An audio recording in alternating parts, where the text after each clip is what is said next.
What? Why are you shaking your head? You're welcome.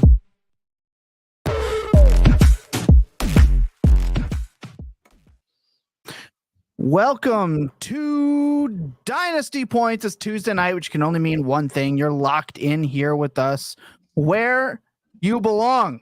And there's no getting out until the show is done. That's just the way it works. And while you're here, you want to hit that subscribe button. But today we are talking the AFC and the NFC East, giving you important Dynasty takes from each division.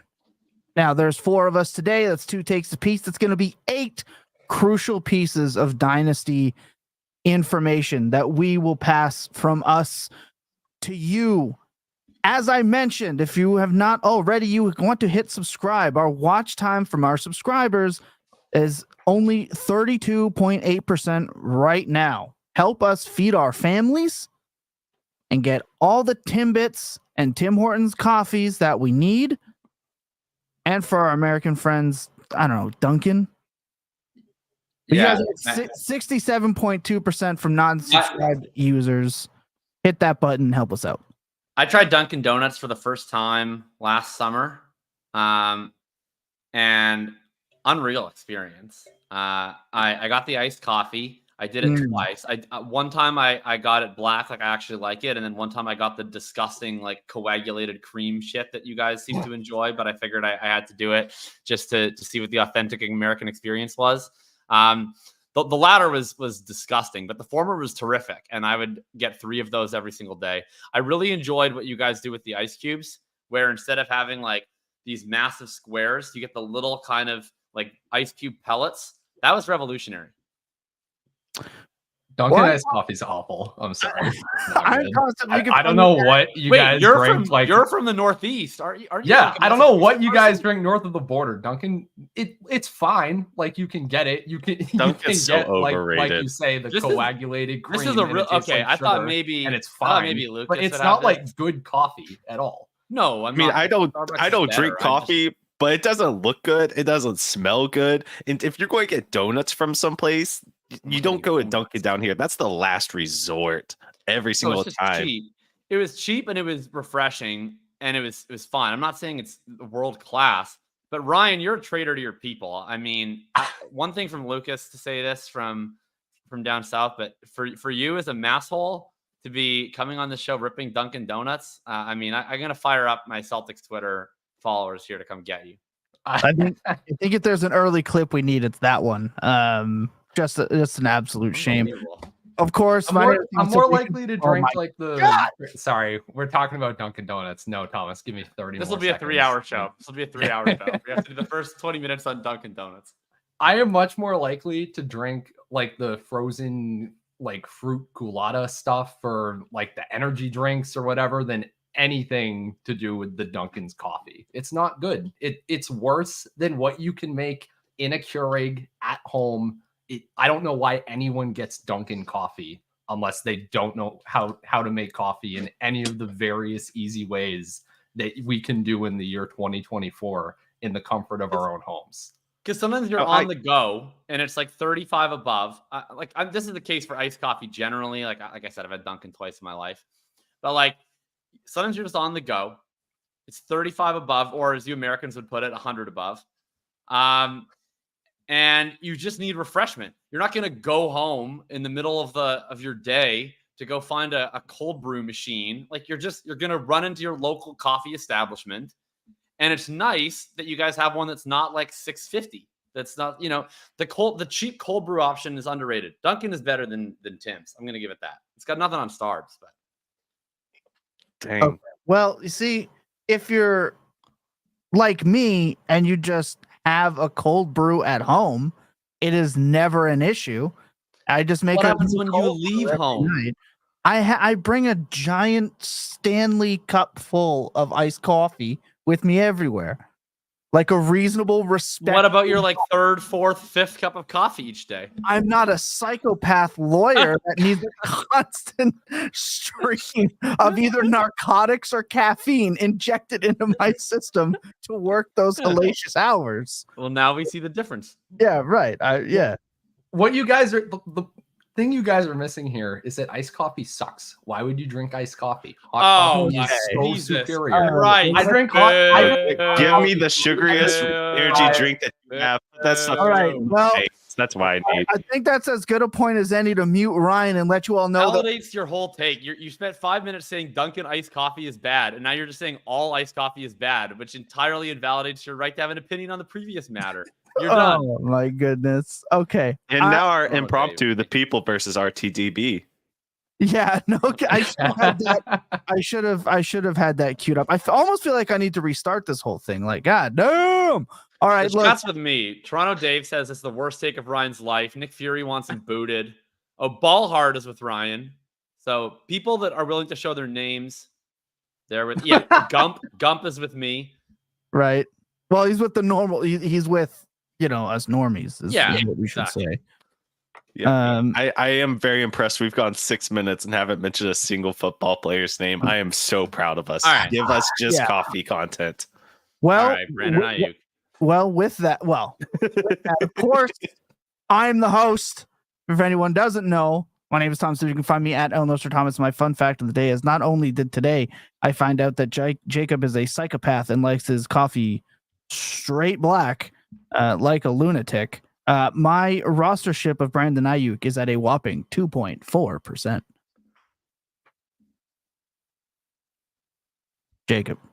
Oh, I don't know. My fun fact is Dunkin' Donuts. Great place. Every day.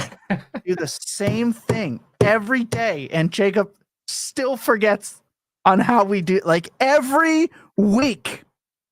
Lucas.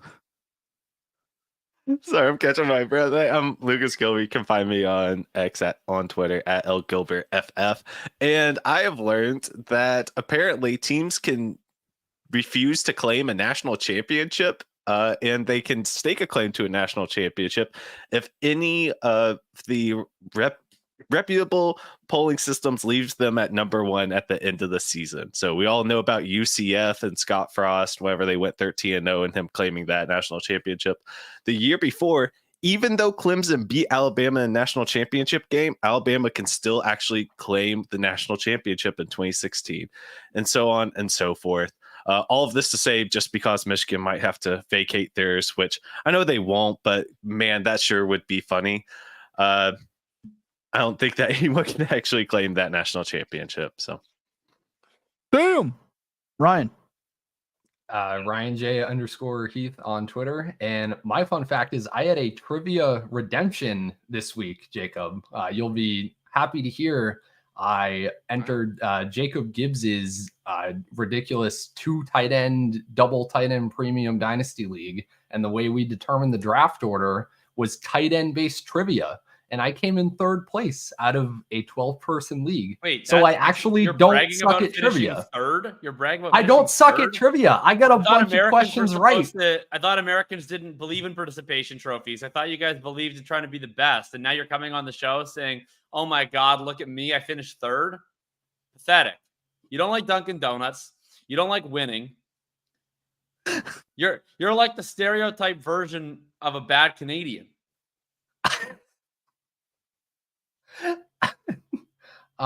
So anyways, my point was, Jacob, it's actually all your fault that I never win at trivia in 5 for 5 on this show, because apparently I'm capable of it, and it just must be all your questions. And now you're blaming the questions. Now I'm blaming other people. Yes. Oh my God. Wow. This is going to be 3 hours long. This is 100,000% about to be 3 hours long. So I hope everyone buckles the hell up, because it is going to be absolute pure insanities. I can't wait. But we will have to wait 1 minute before we come back and we get into the news that we might actually care about. Sit tight. All right, obviously, we're only going to talk about one piece of news that hasn't quite, maybe sort of could have happened, that did happen, that hasn't happened yet, that 2 other teams have maybe sort of, maybe possibly been a part of to maybe get said player that we don't know, but they aren't talking to each other, but now they are again. Brandon Aiyuk. This situation And I will also say, first 10 minutes, we got 2 Jacobs getting up and leaving. That's a new record. He's gonna push Scott's record for I need to go get a drink in a live stream on one show here. But obviously with Brandon Aiyuk, it's the will he, won't he scenario. Let's talk about it, because some people think no matter where he goes, it is a boost for Brandon Aiyuk. I am not one of those people. I think that Pittsburgh would be not great, but obviously we had Ari with the most recent update, where things stand with the 49ers. Brandon Aiyuk, per verified sources, 49ers have given Aiyuk permission to negotiate a new contract. We know that. Browns and Patriots have agreed to trade deals with the 49ers. Cleveland would send Amari. New England would send Kendrick Bourne. Jesus. And draft picks are also likely involved. It's unclear if the Patriots and Browns have an extension agreement with Aiyuk. It's also unclear if he's interested in joining their team. So nothing has happened. The Commanders and Steelers have also been involved, but it does not seem like they were able to get a trade package done that would satisfy San Francisco. This seems to be the most open the 49ers have been about moving Aiyuk. Everything else out there publicly is currently unconfirmed. What this reads to me from what you're seeing on the screen means nobody knows shit. Well, one person knows everything. Well, Pretty Ricky, he might know everything. Right. But nothing's happened yet, right? Like this stuff has been, he's getting traded. The deal is done for the entire week, right? So, and even as far back as the deadline, he's going to Pittsburgh. Like that got connected the moment people realized that both Tomlin and Aiyuk look similar, and those memes were going back and forth like that. They've been connected for a while now on the Twitterverse. And yeah, right now, like I said, I don't think I won't go into predictions at the moment, but let's just talk about. Okay, well, fine. We'll start with predictions. The problem is that I've yet to hear a trade that makes sense for all three parties based on what we hear. The incentives for Aiyuk are the hardest to parse, because like I can't really sit here and say what I think is rational for Brandon Aiyuk. So I'm just going off of what is reported that he wants and doesn't want, which is apparently he seems more jazzed about the prospect of joining Washington or Pittsburgh than New England or Cleveland. So I'll take that for what it's worth. The issue for the 49ers, and this seems to back up the reporting, is like I just can't wrap my head around a Pittsburgh trade that makes sense, because the 49ers are probably one of the 2 to 3 to 4 Super Bowl favorites this year. And they're not a team like the Chiefs or the Bills where they can realistically say, okay, we have, and I know some people love Brock Purdy, but let's be like at least 1% serious. They can't say, we have Patrick Mahomes, so our window is as long as we have Patrick Mahomes and nothing else really matters, right? They're a little bit more dependent on the collective of what they have. And two massive pieces of that are Christian McCaffrey, who's going to be a 28-year-old running back, and Trent Williams, who's a mid-30s offensive tackle. You can't depend on those two pieces being key elite pieces long into the future, right? The end could be near for those guys really any year. So you're looking at probably most likely a 1 to 2 year window of this squad, especially before you end up having to give Purdy that massive contract where he's no longer providing $30-40 million of surplus value for you. If you're just trading Aiyuk for a draft pick, like I guess I just don't buy that they wouldn't be able to turn around and tag and trade him for an 80% as good draft return next offseason. And to me, having Aiyuk on your team this year is worth whatever marginal drop in price that would be. Plus, you have the flexibility that way to see how Aiyuk plays this season, see how Debo plays this season, and then pick one to keep and pick one to trade rather than boxing yourself into Aiyuk's the one that we move. I just think that's clearly the better strategy. The only trade that makes any sense, I mean, I've heard that they place value on Kendrick Bourne. That's insane to me. If it's true, then cool, I guess. Good for the Patriots and good for them. The only deal that makes any sense to me is the Cooper one. Amari Cooper, his role in Cleveland is pretty much exactly what the Aiyuk role is now, which is, deep intermediate. If you get single coverage, we're throwing to you. I think the idea with Aiyuk is he could develop into doing a lot more than just that. outside of San Francisco. But you plug in Cooper to the Aiyuk role within that offense, I think he can give you 90% of the same production.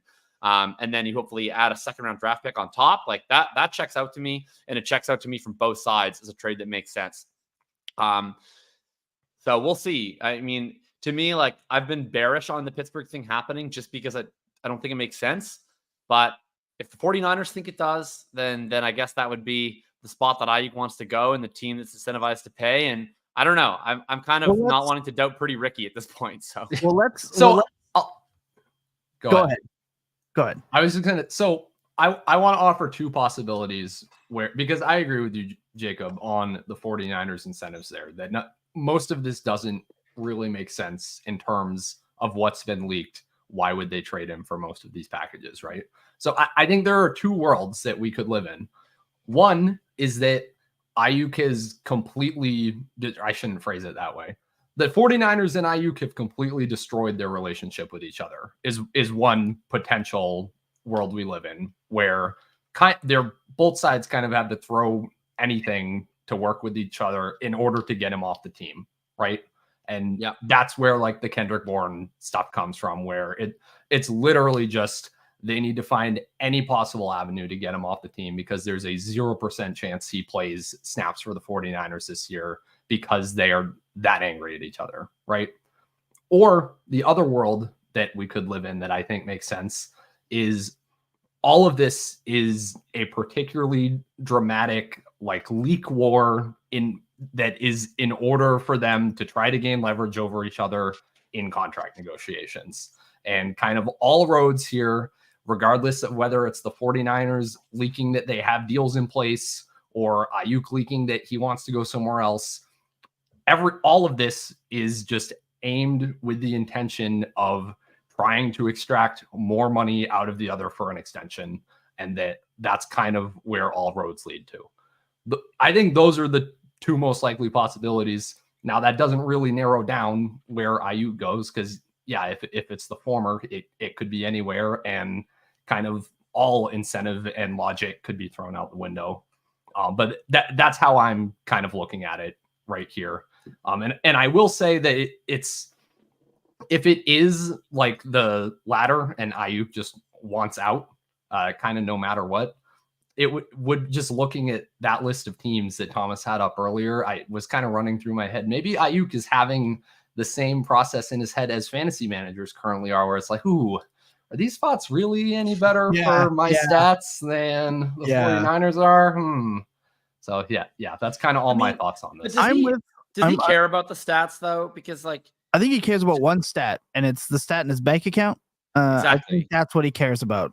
I think players care about stats. That stats are what get them paid ultimately. But if he's going to get paid anyway, right? I guess that's what I wonder. Like if Pittsburgh is high on his list, then like you're not getting stats there. Well, it's got to be. I think that's the you must sign me to an extension if you're going to trade for me. I think so if he's getting his $130 million, then I feel like other things beyond stats. Yeah. Like Nick Fury just says cares about team cap space stat. 100%. That's the one. Pesky just says just got here. I assume I only just missed the intro. Well, you missed like but you missed a lot of conversation. We got deep here. There were comparisons made. It went crazy. Go back and watch that. For sure. MTM Revolts is saying former teammate about Aiyuk, then backtracking on it multiple times. That was interesting. I'm also agree. There's no trade without an extension. I think if he gets traded, it's Pittsburgh, but it's gonna be like something like Pickens is coming back with the second or say it has to be. I don't know if that's happening. I think for San Francisco, it has to be. Sure. Like for them, like who else are they gonna? Calvin Austin. Well, that's the issue. That's the issue with Pittsburgh. Is like I if agree. You're Pittsburgh, you're saying, why am I trading you George Pickens, cost controlled for 3 years, for Brandon Aiyuk that I have to sign to an extension, right? And I have to send you a pick. And if you're the 49ers, I'm looking at it going, well, Pickens is the only wide receiver I give a shit about on your whole team. So, so that's the issue for me with that spot. I do think Pittsburgh's the only like bad spot. I know. I think there's more FUD, and you guys that disagree with me can FUD the other spots if you want, especially from a dynasty lens. I think that the 49ers spot is like a good floor situation, I guess, for him, but it's really not a good ceiling location. Like, he had one of the most efficient seasons per target, really, of like the last decade last season, and he finished as the wide receiver 12, right? Yeah. Which is like, it matters a little, but it wasn't like the world's most impactful fantasy season. That's because he got 105 freaking targets last year. And barring injuries to honestly like multiple other 49ers, there's just not a ton there because their offense is all this small ball yak offense, and that's CMC, Kittle, and Debo. And then Aiyuk provides a deep element to that. But we know we've seen that he has the ability to be a yards after catch player. All the data on him, from the reception perception to his open score, from his just efficiency, suggests he can be an all-depth guy. I don't view Washington or Cleveland as like obviously worse. I think he could go there, earn a 27-28% target share. I think those are spots where there's at least a possibility of them throwing more, because you have San Francisco as this trio of they play slow, they run a lot, and then they're always winning. So they then even have a lower expected pass rate. So I think you have Cleveland and Washington. I think maybe those teams are just disasters, but I think that there's at least upside of having league average pass volume and like a 27% target share on those teams. And then New England, and you could just flip New England and Washington if you're a person who's a big Daniels believer and not a May believer. But, from my perspective as a big May believer, and I look at that New England room and I go, the reason I like all these guys is because all the other ones suck. All of a sudden you throw Aiyuk into the mix, and now it's just him and a bunch of dudes. It's Joe. And I'm looking at like, okay, I get the quarterback that I think is awesome. I get a wide receiver room where he can demand a 30% target share. Let's go. Like maybe not this year, because it'll probably be Brissett for part of the year, and then it's May as a rookie. But I'm looking at like as soon as 2025, we could be competing for wide receiver 1 overall on the New England Patriots. Whereas that's not a world that we're living in on the San Francisco 49ers. Right. And as for Pesky wanting to know what I think about how it affects his best ball price, I'm going to say bad. And that's the in-depth analysis you're going to get from me. I think you're right. I think what this does is people think it's just like an instant slam. He's, the wide receiver 1. I think what people aren't realizing is you're trading in that elite, unbelievable best case scenario efficiency for like moderately more targets, but less efficient targets, which probably puts his production exactly where he's at now. It just trades off, right? With some give or take involved. I don't know if any of these spots are the peak ceiling, like Jacob said, unless it is New England and May is, the prince that was promised. And then now we have, like he said, an opportunity for wide receiver 1 overall Aiyuk. I don't love the Pittsburgh spot, but I do want to talk about potentially what could happen if Aiyuk were to leave. I found these from Rich Rebar today, and I thought they were very good and obviously not sustainable, but let's have a look at them anyway. Deebo Samuel has run 182 routes with Brandon Aiyuk off the field since the team drafted Aiyuk. Samuel on those plays, 37% target share, 73% catch rate, a 4.73 yards per route run, and a 17.2 yards per catch. Unsustainable, obviously, but hilarious nonetheless. And that doesn't just stop there.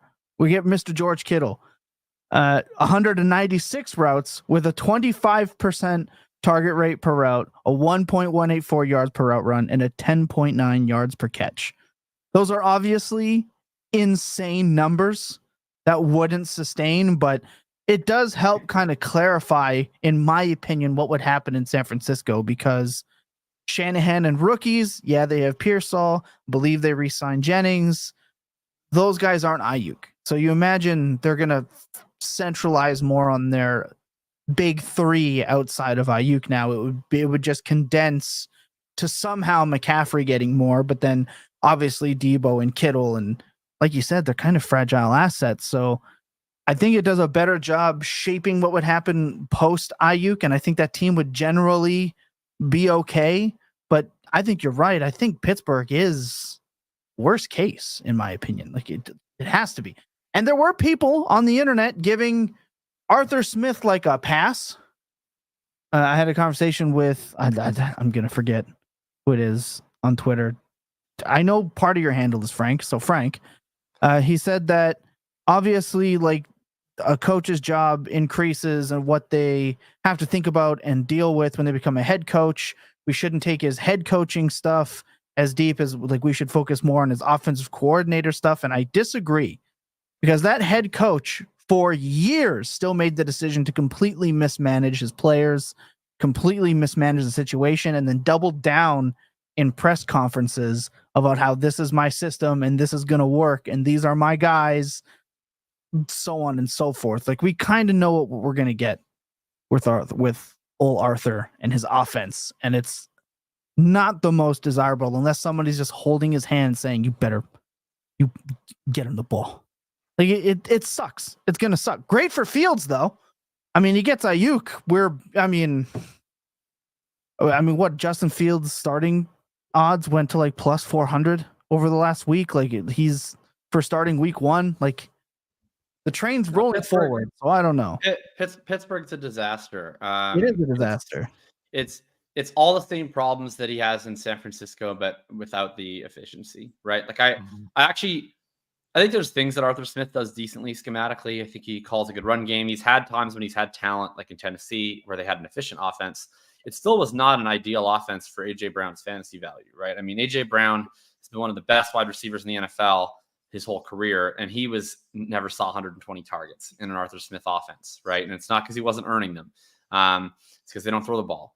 And you add in other problems, whether it's Russ or Fields, they both pose the same problem, which is the drop back conversion rate is going to be league low or close to it with either of those guys. Fields is an extreme outlier, but Russ is not that much better in terms of how many of their dropbacks become sacks and scrambles. So, it's an Arthur Smith offense with their pass rates. You're looking at probably in the realm of 500 to 550 dropbacks.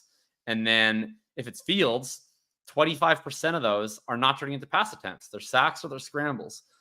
With Russ, maybe it's 15 to 20%, but it's going to be high.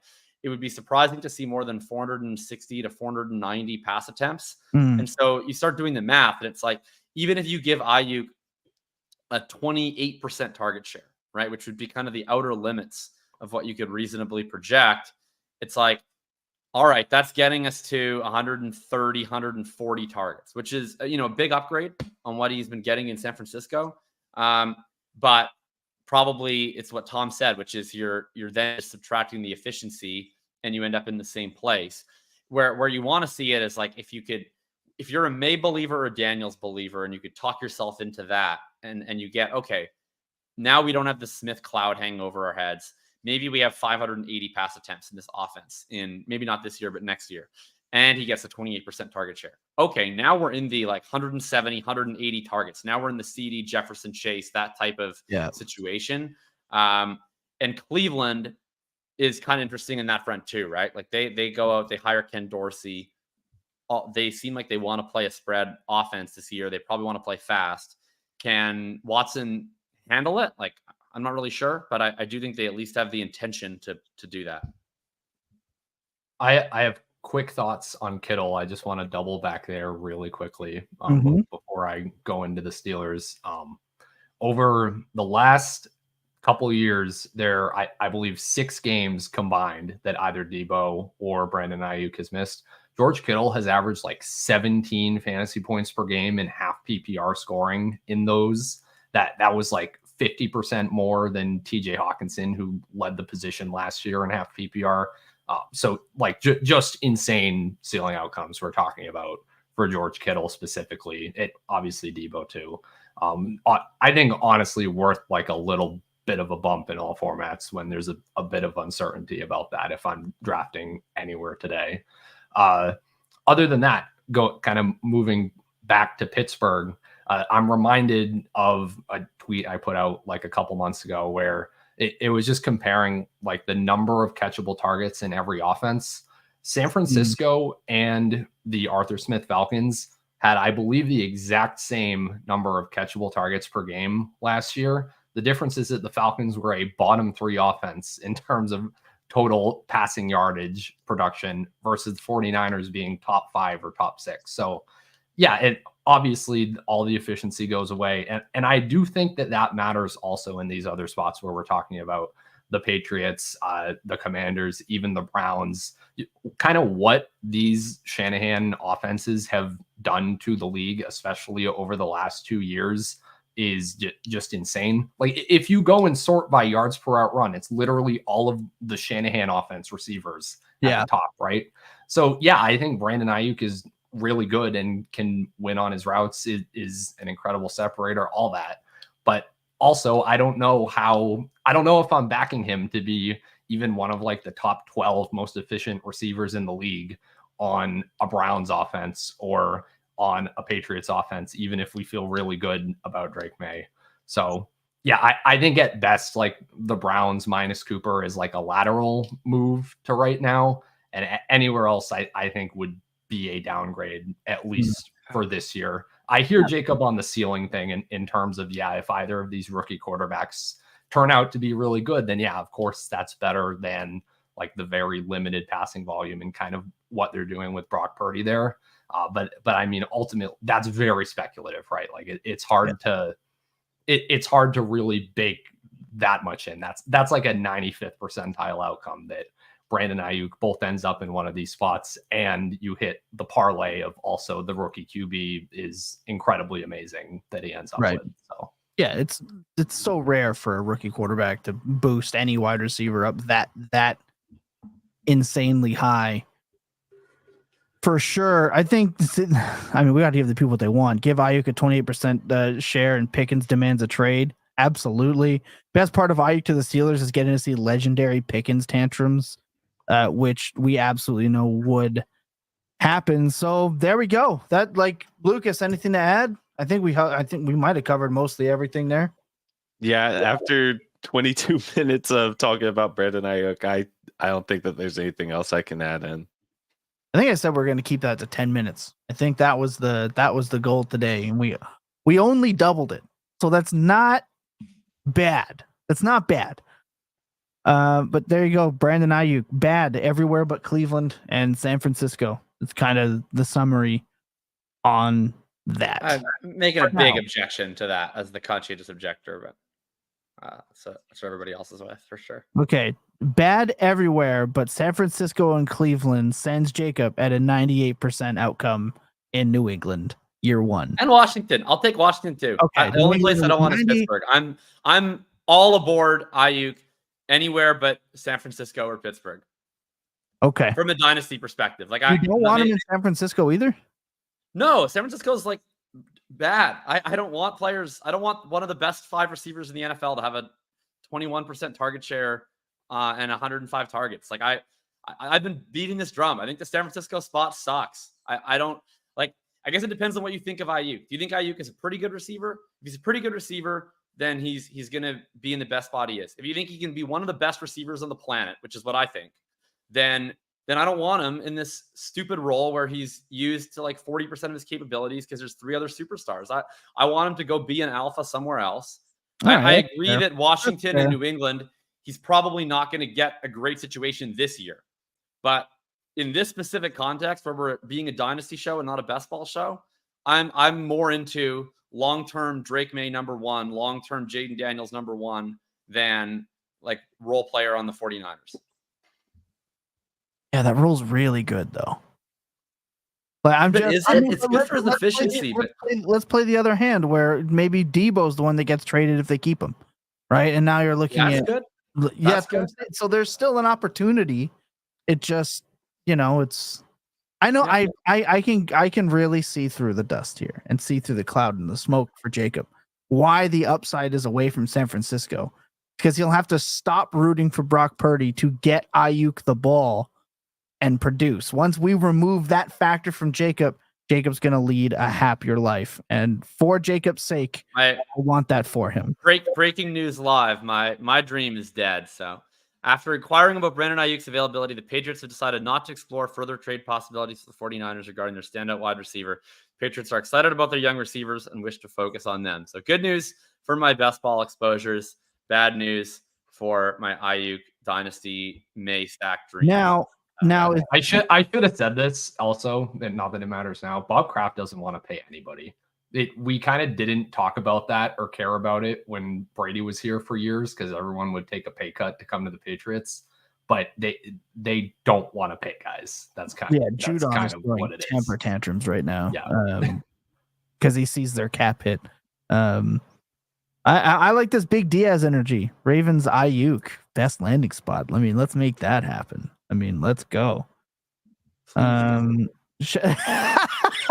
Please don't. Yeah, just tweeted it. Ryan Heath Mountaineer ? And then still the Javon Baker. All right, that's gonna do it for Aiyuk news. We almost got it done in the time I wanted. We only went just over like double and a half, but that's fine. Quick break, and when we come back, we're gonna get into divisions for this 3.5 hour long Dynasty Points program. Sit tight. Look, you dominate your home, office, and family leagues. Now it's time to take your game to the next level. The FFPC is the place to play fantasy football this summer. No salary caps, no DFS, no new formats to learn. Good if you're like me. Just the pure drafting fun that you've always loved. FFPC is home to multiple $1 million grand prizes, massive best ball tournaments, competitive dynasty leagues, and a multitude of exclusive formats. 2 weeks in a row, I didn't blow that. Drafts are filling every single day at myffpc.com. Begin your pursuit of millions today at myffpc.com. It's always good when you can go back-to-back weeks without fucking up the ad read.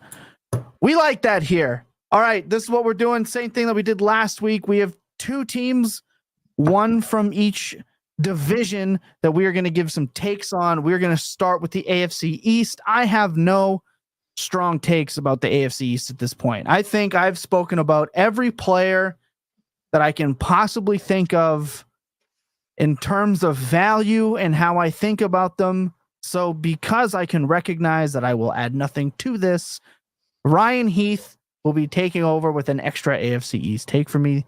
The only thing I will kind of say is like I kind of like late, late 7, early 8, Mondre Stevenson. That's it.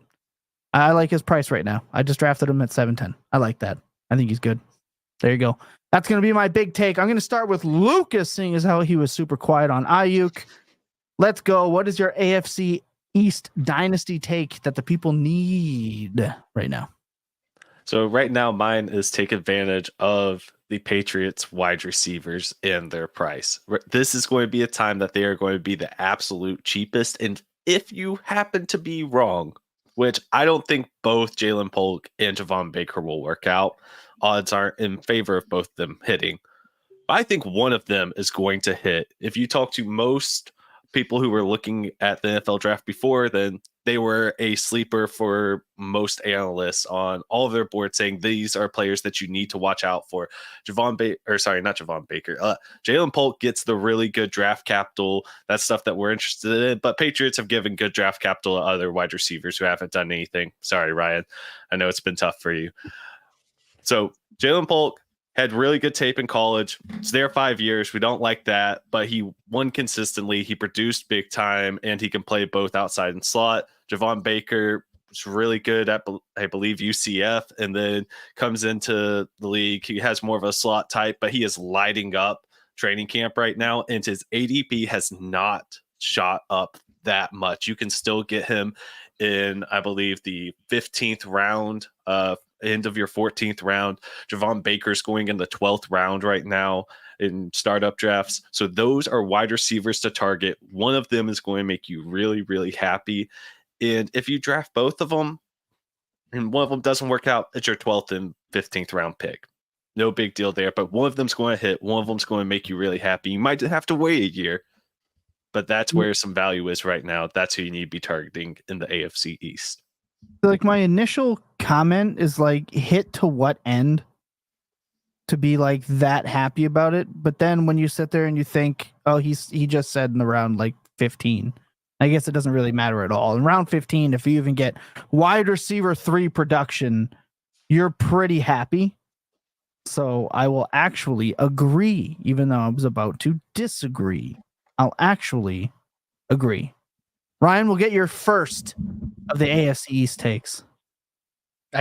First, before I give you my take, I just want to quickly chime in on Lucas's that was one of my first takes of the offseason before I sat down and did really anything other than look at what happened last year. Was I looked at the Texans and said, we completely ignored a completely different combination of offensive coordinator and highly drafted quarterback, that we just kind of looked at them in 2023 ADP and said, it's the Texans. They kind of suck, whatever. Like not interested in drafting any of their ambiguous receiver core.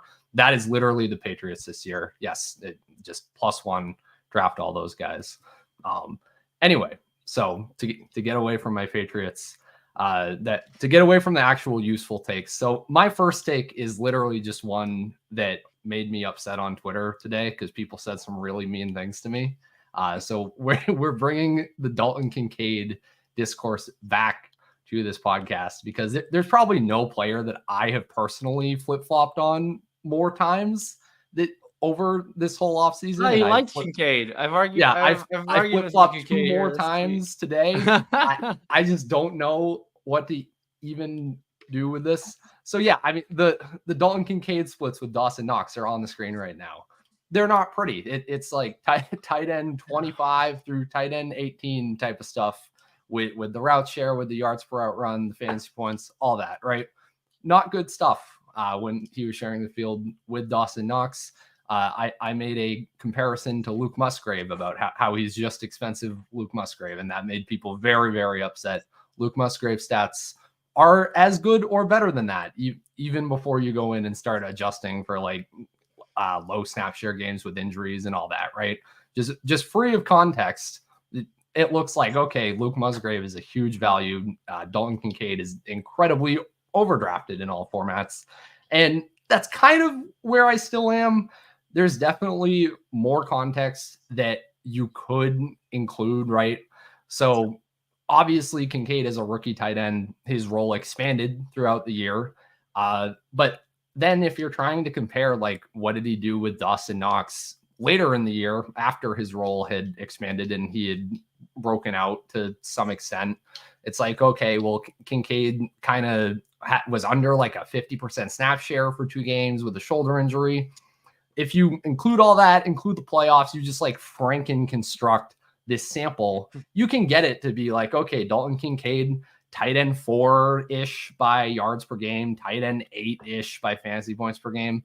Maybe that makes sense that he's like a top 6, top 7 fantasy tight end, right? But then you look at the route share and it's still like under 70%. There's just so many ways I have twisted and turned with Dalton Kincaid over the last 24 hours. And I think where I've landed is he's probably a tad overpriced. I think, yes, there is like a ceiling outcome, certainly, as with any year 2 tight end, where his role continues to progress. Keon Coleman, I'm certainly not like a particular fan of. Curtis Samuel is probably a fine role player, but I don't think he's commanding an alpha target share. Yeah, it's very tempting to say, okay, Dalton Kincaid conceptually is just going to be the alpha in this receiving room. But just the logistics of how he gets on the field enough short of the Bills running 12 personnel on like 50% of their dropbacks is really hard for me to contend with. So that's the take. Extremely long, winding diatribe, but I'd be selling Dalton Kincaid at cost in Dynasty right now. Flip me over to like any other top 6 tight end, our boy Brock Bowers included. Love the Pats take, obviously. Not going to even provide if you've listened to literally any show I've done this whole year or anything I've written. Before you get into your Pats take, No, I don't have a Pats take. We have some people commenting on YouTube in terms of a Pats take. Can we get this guy an updated jersey? Come on, bro. The Josh Gordon jersey. That was a painful time for us Patriots fans. See, as Lucas reminded me of this, I had to go and pull this for this take.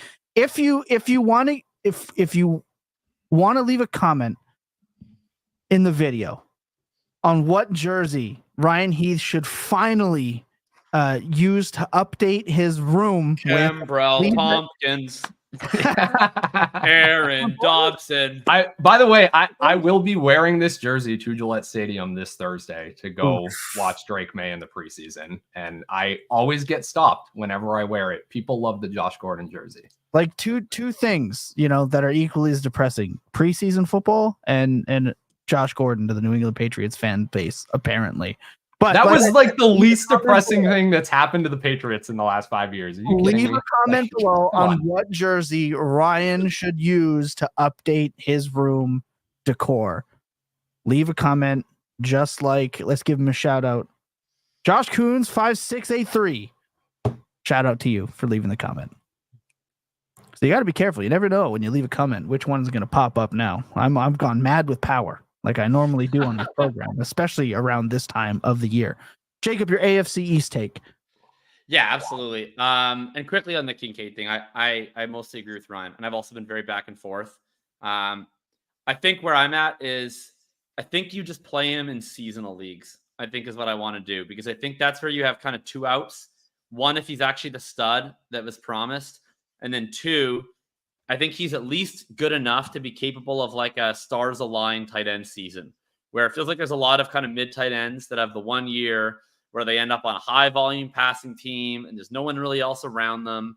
And I feel like even if Kincaid turns out not to be as good as we think, if he's going to have that season, it really sets up well for him this year. But I don't know if I'm as convinced on the overall pedigree of his talent. My take is about Garrett Wilson. It's become kind of an in vogue thing in the Dynasty community, I think especially, but all communities, to be the Garrett Wilson is overhyped, Garrett Wilson is overrated person. And I'm not even going to say Garrett Wilson is properly rated. Garrett Wilson is underrated. I think Garrett Wilson is legitimately underrated. I think this is a player that when the year is done, we'll be talking about a group of 4 at the top of the Dynasty rankings of saying, is it Jamar Chase? Is it Justin Jefferson? Is it CeeDee Lamb? Or is it Garrett Wilson as that 4th guy? You look at this statistical profile that he's put up while in literal hell, playing with quite clearly the worst, quarterback play in the NFL over these last 2 years. Started off, of course, 30.1% target share, 42.7% air yard share. That's in his second season in the NFL. And you look up guys that are 30, 40 guys, that's Pro Bowl, Hall of Fame, perennial type guys. And those are usually the numbers that those guys start putting up at age 25, 26, 27. He's already doing that in year 2. You look at, well, okay, what about the sort of quality metrics beyond earning a bunch of targets? 5th in open score. The only guys above him are randomly Khalif Raymond, but the other guys in the top 10 are Keenan Allen, CeeDee Lamb, Tyreek Hill, DeAndre Hopkins, AJ Brown, Tank Dell, Brandon Aiyuk. Like this is a metric that is identifying elite talents and puts Garrett Wilson in above there. Reception perception. Again, in his second season, over 95th percentile finish, 96th percentile versus man coverage, 79th percentile versus zone coverage, 93rd versus press. The only players since Matt Harmon started charting reception perception to put up 95th or percentile above in man and the same percentile above or higher at zone in any season. Stephon Diggs, Michael Thomas, Odell Beckham, Antonio Brown, AJ Brown, Devontae Adams, and Justin Jefferson.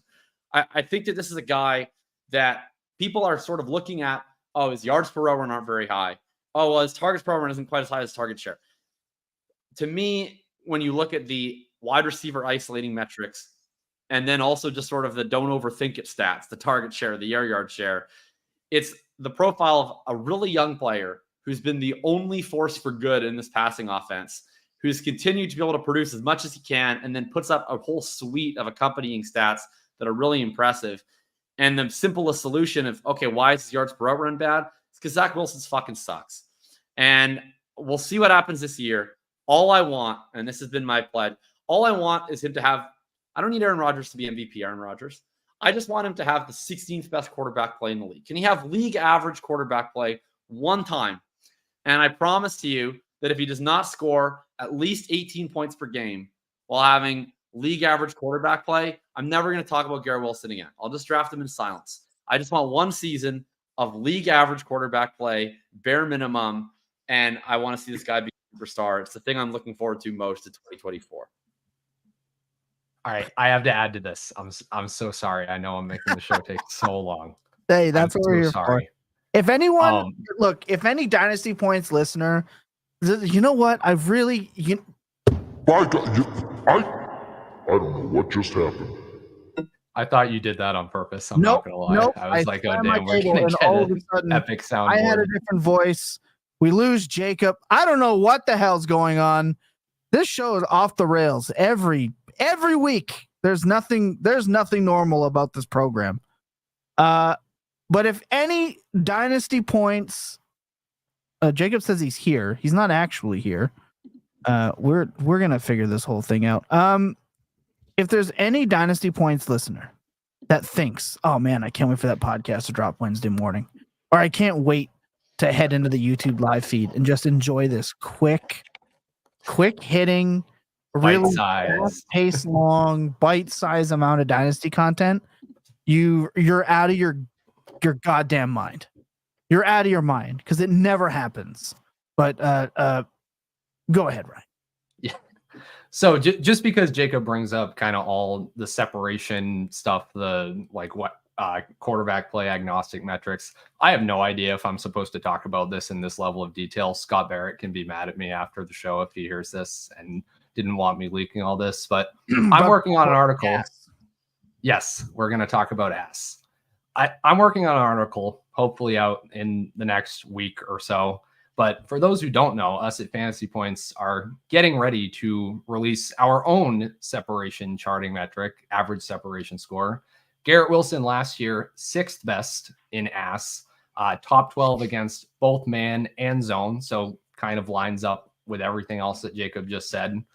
Maybe most impressively, we will track how many separation wins that every player on each team in total will get throughout the entire season.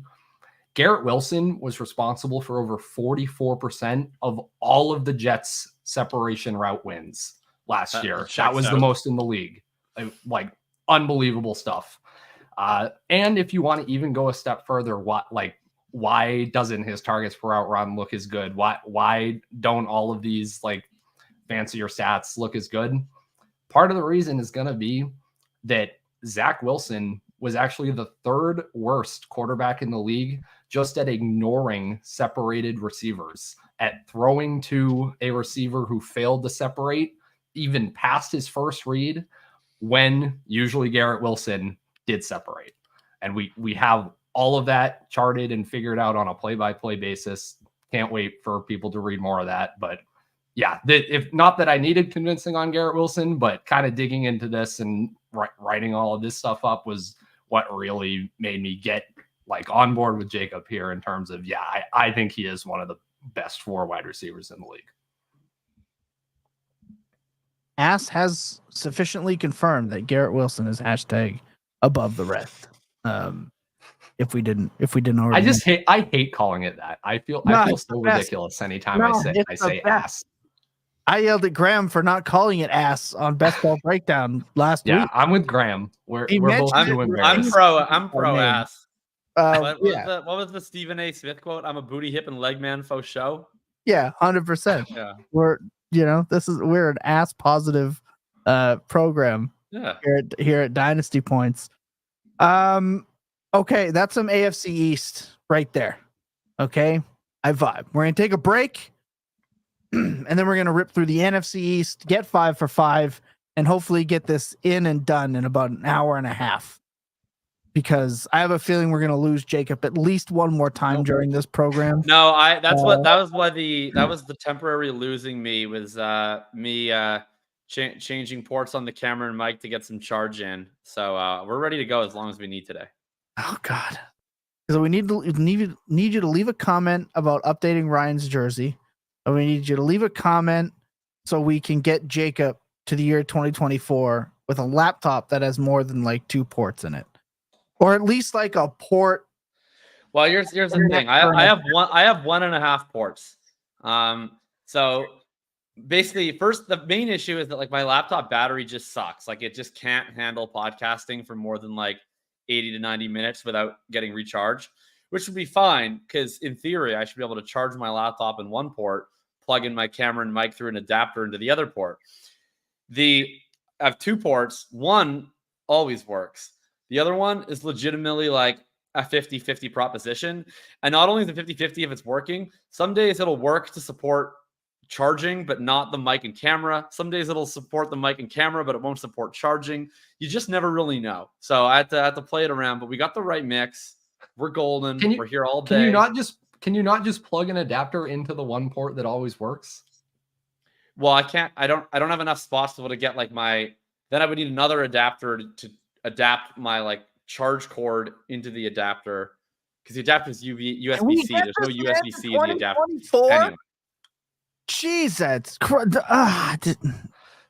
we raise enough money to get Jacob a $20 USB adapter? We're going to find out in the comments section. We need 2 different adapters. All right.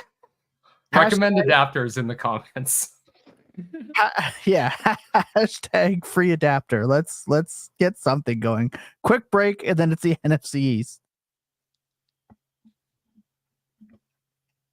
Oh, man. I think the NFC East might be my favorite division in football this year. Yeah, for fantasy. Wow. Okay. I think that there are so many fun possibilities in the NFC East that could also be, they can either be really good for us in Dynasty or woefully bad. If like Daniel sucks, bad. Dak leaves, bad. Dak leaves, bad for Lamb. Like just examples. Like Terry McLaurin could suck again, and that means he just is what he is forever. Brian Robinson could die this year. Like there could be a lot of positives and a lot of negatives for the NFC East specifically in a lot of different ways. So I'm excited to talk about it. It will be mostly positive from what I understand. I want to start with Jacob's NFC East take. Yeah. This time I'll be more predictable. So that's my highest drafted running back in the format that won't be named. It's a guy that I've been trying to target in this format. Brian Robinson, I think, has become a disrespected player in fantasy circles. In my opinion, without merit. He's been playing behind really quite a bad offensive line through most of his NFL career. And yet has consistently managed reasonable efficiency metrics as a rusher. 0.22 rush yards over expectation, roughly middle of the pack, well above average in success rate and relative success rate. 2.93 yards after contact per attempt, totally reasonable value there last season. And then I think the most impressive stuff is you look at the relative stats of him compared to Antonio Gibson, and it's really night and day who the better rusher on that team has been over the last 2 years. Comes in this year after, I think what everybody agreed at the time was a very successful season compared to where he was drafted. Austin Eckler comes in, gets less money guaranteed than Antonio Gibson got in New England. Gets kind of similar money to really what I would consider backup money after looking positively cooked last year. And it has this whiplash effect, knocking down Brian Robinson back down in the community, when to me, I just don't think that should be the case. Last year, one of the fun things with Robinson is he ends up having a really efficient receiving season, which people, won't include when viewing his rushing metrics. But then they'll also say, well, it'll probably regress. Okay, but let's at least then bake in some of that explosion into his overall profile. And he generated that receiving season without playing in long down and distance situations, without playing in the 2-minute drill. Those were all coming off of early down screens and the type of opportunities he's still likely to get, even if Eckler slides perfectly into that Antonio Gibson role. The most exciting thing about Robinson in this offense, Cliff Kingsbury had 4 offenses with the Arizona Cardinals. None of them, well, I think one of them in 2021 was actually good. The others were largely uninspiring. Nonetheless, 19 running back touchdowns, 15, 21, and 13. Consistently coming up in the top half of the league, not just in rushing touchdowns, but specifically in running back rushing touchdowns, all while Kyler Murray was there as a rushing quarterback. Jayden Daniels comes in, of course, going to gobble up some of the rushing work between the 20s, but not a large quarterback, right? That was kind of one of the dings on his profile. Slender guy. Is he going to be a goal line threat? Well, Cliff Kingsbury's had mobile quarterbacks before that are a little undersized. He's usually handing off to the running back at the goal line. And you also get the benefit of Daniels' rushing threat in between the 20s, where you get to take another hat that the defense has to worry about. Maybe that helps mitigate some of the offensive line concerns. I'm really excited about Robinson. I think he's going to see 250 carries this year. I think he's going to score 10 touchdowns this year. I think he's a middle-of-the-pack RB2 that you can get at throw-in prices, who's not going anywhere in Dynasty either. I think it's a great. I mean, betting against Eckler is just something I want to do. I'll come out and say it. I'll be that guy. I think there's a lot of points for Robinson. Like, if Eckler is there, doesn't he just replace Gibson? And then Robinson was still pretty damn good with Gibson around. So I'm inclined to agree. I mean, hey, rushing quarterbacks tend to open lanes, right? For running backs, we like that too. I'm 100% in. I'm very much in with the Brian Robinson crowd. I have two takes here in the NFC East, so I'm going to give one now. So we've been sitting here tracking ADP changes from Dynasty Data Lab since April, and these are some of the biggest names. These are some of the biggest changes from April 16th to July 25th in Superflex Tight End Premium. That second name on your screen here on the left, Zeke Elliott has moved up 49 spots in his average draft position. Now, maybe that's absurd, like pure insanity. But let's look at what the Dallas Cowboys do with Zeke when he's on the roster. He obviously wasn't there last year. I don't think any of us expected for us to be talking Cowboys and Zeke in the year of our Lord 2024, but here we are.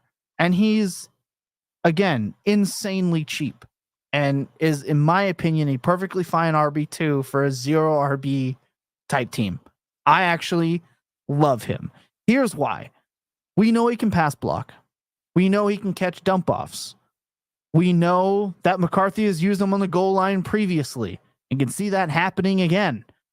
Rico Dowdle, complete unknown, limited work history, just a complete unknown. And his ADP reflects that. He's cheaper. There's a reason. Both very good gets.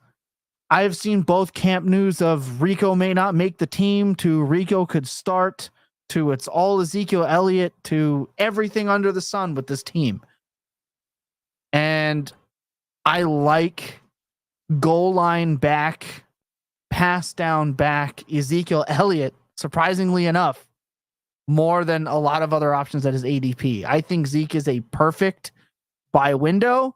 I think he's a perfect upside play. He's an upside buy. I posted some of the trades on the thumbnail. You can go and find, it was Khalil Herbert was one of them. Zeke in a fourth for a third. I'm totally fine with Noah Fant for Zeke. These are trades I pulled from Dynasty Data Lab that show just how accessible Zeke is to a team that needs running backs, and you will need running backs. Somebody that could legitimately put up 8 to 10 touchdowns, 45 to 50 receptions, legitimately. And I'm sorry, but if you put up 10 touchdowns and 45, 50 receptions, you're going to be an upper tier RB2 to possibly an RB1, depending on who stays healthy. And there's zero downside for you. I don't know what the downside is unless you pay too much. Maybe one of you guys can tell me what the big downside from Zeke is, aside from like, he's going to suck. Sure. I don't care. If that's his downside, oh well, he'd be one of the other 9 backup running backs or whatever I have stashed on my bench that are probably also ass.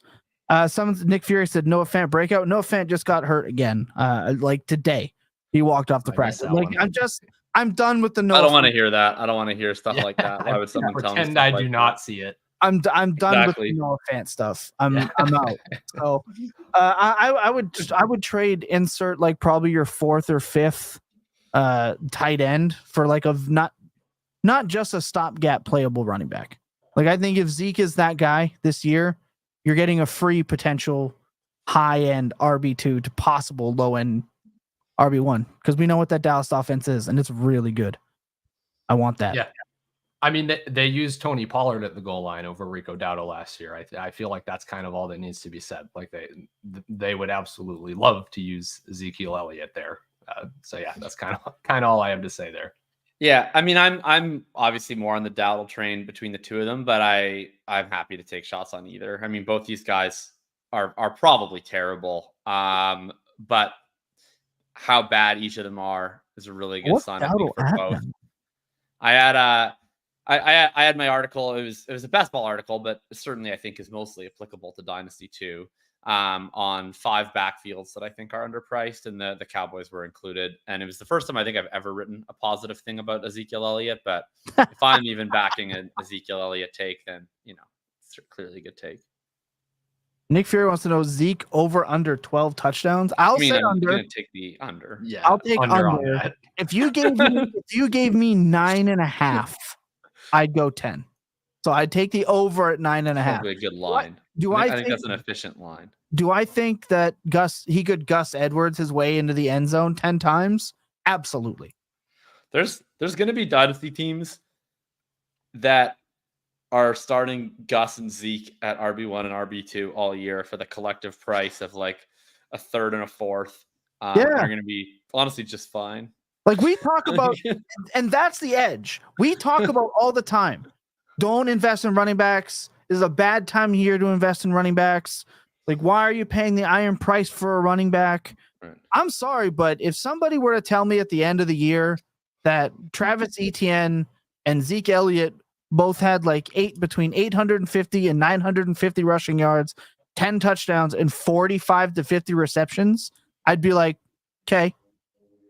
Yeah, I mean, you can buy. That would have surprised me. If you bought all of Zeke, Dowdle, Gus, and Dobbins for like their collective ADP, I feel like you're probably getting 2 RB2s out of that group somehow, some way, and you're not spending much for it. I agree.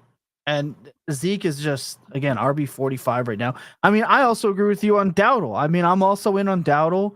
He is currently going. I just found him RB60. He's going after no knee Keaton Mitchell, no job Roshan Johnson, need an injury Ty Chandler, who I love on this program. The Jaleel train looks like it's slowing down every day. Antonio Gibson, who we know is very much ass, and not ass metric ass, just ass football ass. So yeah, I'm in on both of them. Take your shot. And yeah, I 1000% think that Zeke could be that dude this year. It'll be ugly. Don't watch the games. Don't look at the score. Don't watch the games. Like if he's taking another snap, snapping it from center, you don't want to know. You just want to look at the score at the end of the day. And I think Zeke is going to make you very happy at the end of the day. Let's go, Lucas, NFC East take. As he pulls it. Right now, I do really enjoy what you were saying, Jacob. I think Brian Robinson's criminally undervalued, and it's all just because they added in Austin Eckler and nobody knows what to do with it. But I would take the running back who's been consistently good, and I do consider Brian Robinson one of my bigger misses in terms of just looking at players, because there was nothing special about him coming out of college. He was good at what he did, and he didn't do anything great, but he was fine, and he's been fine in the NFL. But it's fine to the point that I think for like a 10-week period last season, he was a top 5 running back. Like it's absurd. So make sure you're still drafting him. And I was going to keep going on about the Washington Commanders, but I'll change gears a little bit and talk about the New York Football Giants, who broke my heart several times last season. Whenever on our hot takes episode, I predicted them to be a top 5 offense in the NFL. Dear Lord, that was a brutal one. I don't know if I could have gotten more wrong, but that's okay. We're going to look at the glass as 15% full this season. All right, and that 15% is Malik Nabers. And I think for where he's going right now at the turn in round 3, he is the rookie wide receiver you want at cost. Love Marvin Harrison Jr., about as complete of a prospect as you can potentially have. But I think that the situation that Malik Nabers is going into, because I don't think Brian Daboll's a bad offensive play caller. I think he's going to find ways to get him involved early, whether it's force feeding him on design plays specifically for him, or him just actually being good because he's a really good wide receiver prospect. He's really good whenever the ball gets in his hands about creating yards. That's somebody on what should be a bad offense on a team that should be down a lot. I think that he has potential to be a very sneaky wide receiver, high-end wide receiver 2, low-end wide receiver 1 this season with plenty of runway moving forward. And you are not having to buy him right now at what I think his highest cost will be. Marvin Harrison Jr. really can't get much higher in terms of what you're having to pay to draft him. Malik Nabers still can get higher. I think that's the rookie wide receiver you want. And we'll see. I'm not saying that the Giants are actually going to be good on offense this season. I don't want to make that mistake 2 years in a row. They don't have to be. Yeah, exactly. They do not have to be. And Malik Nabers can still be really good for your fantasy team, not just this season, but long term. So that's who I want from New York. JJFN asked, Nabers is the cheat code in PPR. Still seems like people still don't understand that a catch is as valuable as 10 yards. The way I see people talk about him, I agree. I think he's great. I will say I think we're wasting time worrying about who's better, Nabers or Marvin. Right? They're both dynamic. I want both of them. So I think we're wasting our energy there. I'll ask you this: Malik Nabers is being drafted as the wide receiver 10 in the early third and third round reversals. I don't think there should be as big a gap even between Marvin and Nabers. Here's the problem. There's 4 wide receivers going ahead. Let's see. I think I already know Jacob's answer to this. I know he's not Mr. Puka. But should Malik Nabers be going after AJ Brown, Tyreek Hill, Garrett Wilson, or Puka Nacua now? If Marvin Harrison Jr. is. I mean, I consider Nabers and Harrison to be like where one should go is where the other should go to me. Agreed. So I view Harrison as slightly overvalued in the market, but also as a very scarce asset who looks to be elite. And so I want to still have shares of him on my teams. And I view Nabers as a slightly underrated asset, not a massively underrated asset by any stretch, but as a player who has a pretty reasonable vision of being a round 1 startup type asset that you can still get. And so I think that's kind of where I view him. It's like, not as much that I view him as underpriced, but some teams that I have, especially ones like some of these teams, right? You come out of rebuilds. And I mean, Tom and I are going to start doing some of these videos on these more conceptual dynasty strategies. We're doing our first one right after we finish the show today. But, this is a common thing sometimes in dynasty, either if your team is really good or if it's just kind of how you set up your team, where you start to you have assets, but you want to try and consolidate into a more elite piece. And Nabers to me is one of the pieces you can actually get in a way that some of these other guys aren't, that has the potential to matter a lot. So that's kind of why I view him as a must buy. Is less about him being underpriced, but more about it's an attainable asset with a pathway to being irreplaceable. Within a couple of years. I've said before, Nabers is my favorite college player that I've ever watched. That doesn't necessarily mean I think he's the best player that I've ever watched, but he's just the one that I personally enjoy watching the most. If any player in college, he's so ridiculously explosive. He's another one of 5 reasons I'm excited to watch football this year. Only 5 reasons? Sorry, I meant top 5 reasons. There's probably 105 reasons. I was like, damn, you're like really jaded. Wow. Sorry, that wasn't an anti-football take. That was a pro Nabers take. Yeah. The only thing I'll add to this, since I talked a lot in the first half of the show, it is actually I just feel bad. No, the people need it. Okay, fine. Well, fine. I'll give you a take. It's not a dynasty take though. It's not, but it's also not a best ball take. Expressly not a best ball take. So that's best take. I'm not gonna lie. No, this is just like a normal, like normie redraft take. Malik Nabers goes in round 6 on like every redraft site right now. ESPN, Yahoo, all like it. like I understand that's not going to last because every analyst is going to be saying like draft Malik Nabers like around ahead of ADP or 2 rounds ahead of ADP, like for the next month until the season starts. But yeah, just kind of one of the most like transparently like ridiculous prices in all of redraft, at least as it stands right now. So yeah, he's going to catch a ton of footballs this year. That's all I have to say. We've been on the, obviously like in our sicko communities, we've been on this both in Dynasty and best ball for months and months, but for some reason, Malik Nabers is the one that like the redraft normies haven't caught on to yet. Mm-hmm. I agree.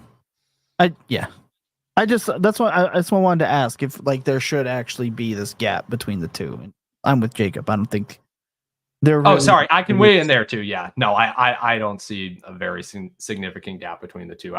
Even statistically, like arguably statistically, Nabers' college profile is a little better in terms of analytics. Like you obviously want to pull that back a little bit with like some of the slot production and everything, but yeah, they're what 1A and 1B really in whichever order you want. Yeah. So the reason I was asking that is because I've had people ask in the Discord, would you trade like Marvin for Nabers? Like I would take whoever gets me anything. It could be like 5 fab, and I agree. They're interchangeable at this point. They're 2 players that I don't care too much about what their cost is to acquire. I'm just wanting to acquire. Well, there must be some sick best ball marketing tactic to have best ball bros in every redraft league. Yeah, I mean it really is. And then JJFN said same with Deontay Johnson. His ADP is crazy low for a probable league winner. I don't think we could spend much more time hammering home more Deontay Johnson, Amari Cooper, 8th, 9th round wide receiver takes on the show between late round quarterbacks, which looks like it's happening again, and late round wide receivers. It's just like the late rounds is where you win your leagues, man. You just can't convince me otherwise. My second and the last NFC East take that I have to bring it to Ferguson, Mr. Jake Ferguson, who over this weekend I was perusing on Twitter and I saw this individual mentioned, shout out FFB shot caller. He says we do a thing called get the guy that scores points, and this was interesting to me after looking at how many points Jake Ferguson scored, that Jake Ferguson was the individual that he went with.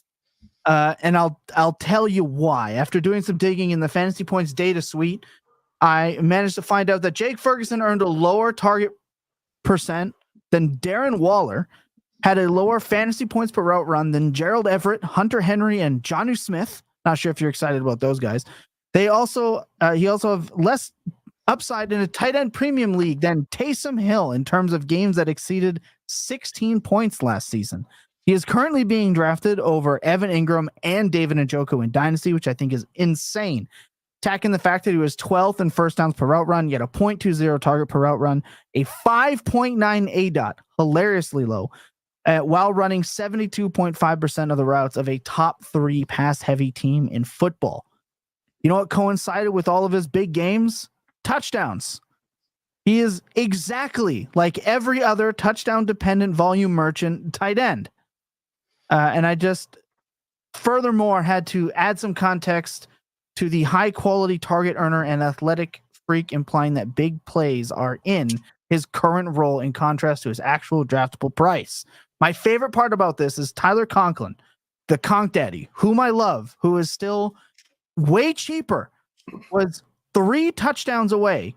Now remember, he scored 0 touchdowns, which is an anomaly. Look at the list of tight ends that scored touchdowns last season. Hilarious. It is. He had 0 touchdowns, but Conklin was just 3 touchdowns away instead of 0 from scoring just as many points per game as old Jake Ferguson. Actually, would have come out to there being more, and he was and is currently near free after having a Zach Wilson crapshoot team in New York. He had 0 touchdowns. That is so wild to me. But a guy like Tyler Conklin having the same points per game, point upside, it's Conklin. It's not even on this Dallas offense. And now he gets Aaron Rodgers. So 3 touchdowns is more than possible.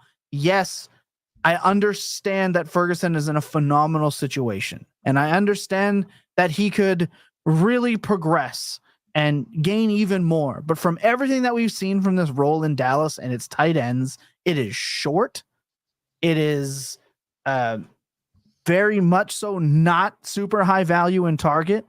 He does not, at least has not, put up the touchdowns needed to reach that pinnacle level of tight end. And he has no business being drafted ahead of Njoku and Evan Ingram, in my opinion. He's just another touchdown dependent, volume dependent, non-difference making tight end, in my opinion. Now, the back half, I admit, was much better than the first half. I will give him that. That has been pointed out to me by Wiz. Appreciated that. But his upside was still like Taysom Hill. There are 4 or 5 games, there's 16 or more fantasy points, the same thing that pretty much Taysom Hill gave you that year. So, yeah, the floor might be a little bit better, but I'm not worried about floor at tight end. If I have to worry about like a 5 to 7 point floor at tight end, I'm already fucked. So I want the upside, and I don't see it. So maybe I'm off on this Jake Ferguson.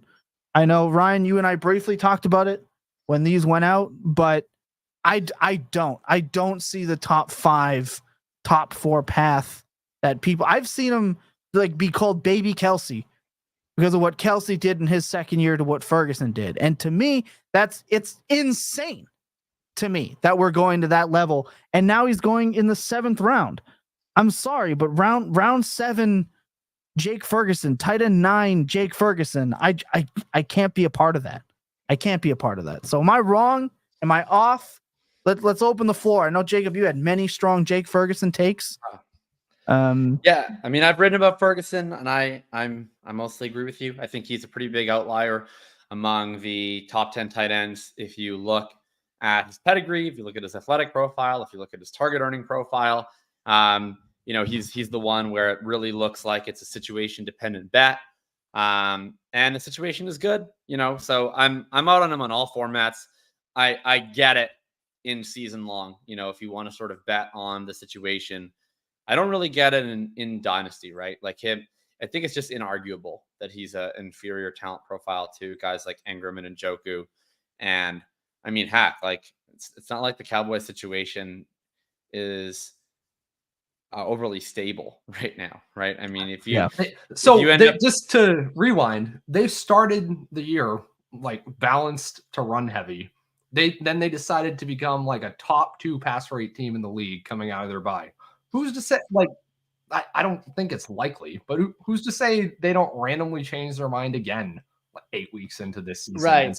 Like Jake Ferguson is like not a startable fantasy asset. I've had this Cowboys rant a couple times this offseason, and it's so indicative of how we feel about situations. Like last year, everybody was oh my God, Jay, you can't draft Dak. You can't draft Lamb. You can't draft Cook. The Cowboys, McCarthy, he's gonna run the ball. All he wants to do is run the ball. They just want to run the ball. They want to run the ball.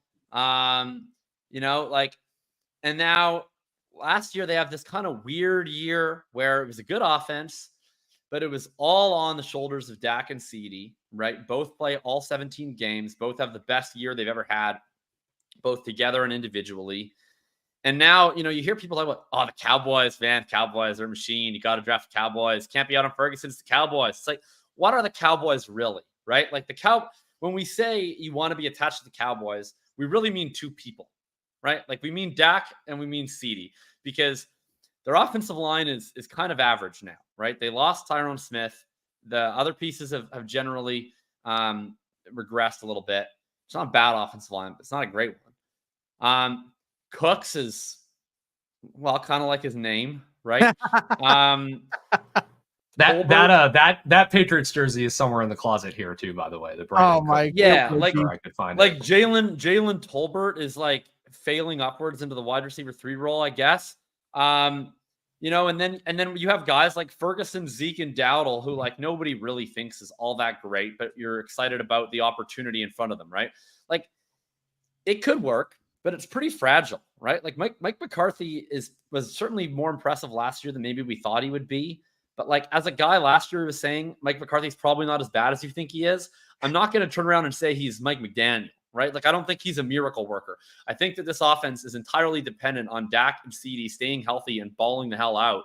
And anything that changes, right? They play 80% as well as they did last year. One of them gets hurt for a few weeks. It's kind of a house of cards to me. So I just think as far as like situations go, that being like treating the Cowboys kind of in the same vein that we treat some of these other machine offenses is sketchy to me. And especially even more so in Dynasty when the two guys that we're talking about as being the catalysts for this offense, neither of them have a contract for next year. So in terms of what we're looking at from a Dynasty perspective, I don't have a clue what we're looking at from a Dynasty perspective. I think he's one of those players that are more acquirable outside of leagues. For the most part, if you went and approached a guy that already bought Jake Ferguson like 2 years ago or even last year when he was after the 10th round and no one really knew anything, that guy probably already has 2 other tight ends in the same range. If you want to acquire Jake Ferguson, in my opinion, do it that way. Because I have a bunch of him. He was cheap. On this podcast, Jacob can attest, I was Mr. Pro Jake Ferguson all last offseason. I used him with impunity every chance that I got in the weekly game that we played for player points. And guess what? He came through for me on those 4 to 5 weeks and no time other than that. I can assure you, as seeing as how I lost my lead in that game as the year went on. I had a substantial one. I think he's cheaper outside of startups and is what his current price is. If somebody's only willing to trade you Jake Ferguson at his current price, hang up the phone. Go full Aiyuk and block that deal. Don't even answer. Just get out because I don't think it's worth it. Like you've seen some of the players that go after Jake Ferguson at this point. I would rather Baker Mayfield, Mondre, Cousins, Deshaun Watson, Evan Ingram, Terry McLaurin, David Njoku, Will Levis, Amari Cooper, Christian Kirk, I would rather Christian Watson than Jake Ferguson at his current price.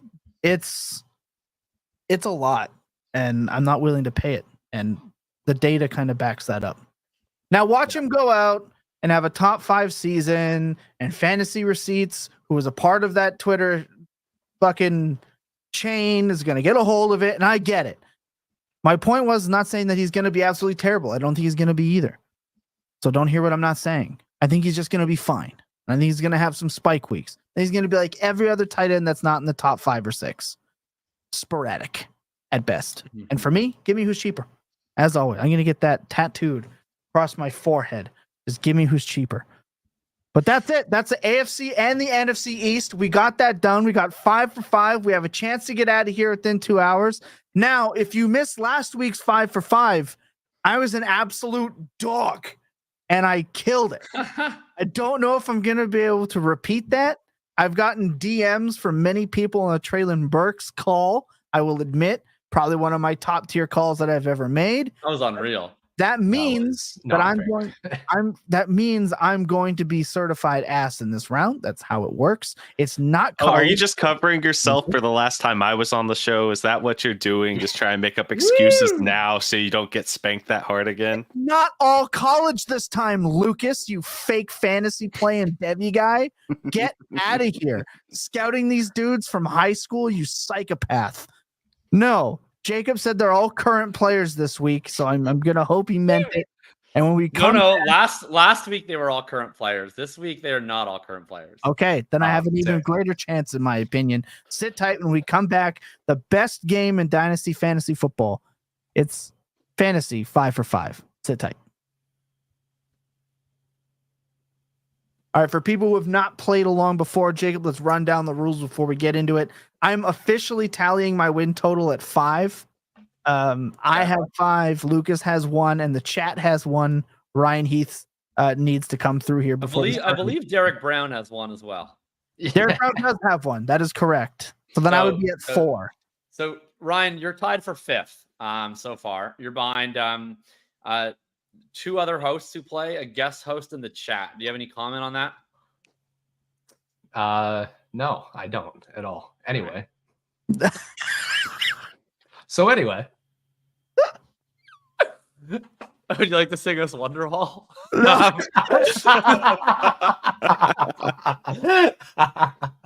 No, please no. Okay. All right. Here's today's theme. We talked about the AFC East and the NFC East. This is a pretty big clue. All 5 of these players, actually, there's one little hijinks in here. So it's all 6 of these players because there's one answer we're looking for 2 different players, and you're gonna have to get both. All of them have all played for multiple teams in the AFC and NFC East. So the 2 divisions that we talked about today, they've all played for at least 2 AFC or NFC East teams in their career. Last week, we did all current players. This week will not be all current players. For those somehow unfamiliar with this game that are new to the program, 5 players, 5 clues. You get more points the more or the earlier that you answer. All right. Here is our first player and the first clue. I think it's the first time. Have we done this with three contestants before? Once or twice. This is going to be interesting. Yeah, we had Derek on, and we had Right, with Derek on. Okay. All right. This player is 6th this player is 6th all time in NFL rushing yards. We're starting with a pretty guessable clue this time. Buzz. Yeah. I'm going to say LaShawn McCoy. Incorrect. Curtis Martin. That's correct. 5 points for Tom. Ooh, good job. There we go. All right. I started with the Pats and was moved to the Jets. Ryan, we're doing Patriots trivia here. This really has got to be your chance. It's not gonna. Dang, right off the bat with a 5, though. It's not gonna help. I'm telling you, I'm on fire right now. I was expecting some pretty fast guesses on this one based on how restrictive the clue is with multiple AFC East teams. Other fun Curtis Martin stats. Was elected to the Hall of Fame in 2012. Had 10 consecutive 1,000-yard rushing seasons. Could you imagine that in today's NFL? A player with 10 consecutive 1,000-yard rushing seasons? Absolutely crazy. All right. My favorite thing about Curtis Martin. Curtis Martin was a running back that I loved watching. Like, it was him and Fred Taylor. That when I played football and I played running back, those were the 2 guys that I watched because I loved how they played. I will say nobody wore the old school multicolored elbow pads in Madden like Curtis Martin, where he had the white with the green stripe down the side, the big. Nobody swagged out in like Madden 05 like Curtis Martin. Nice. All right. This player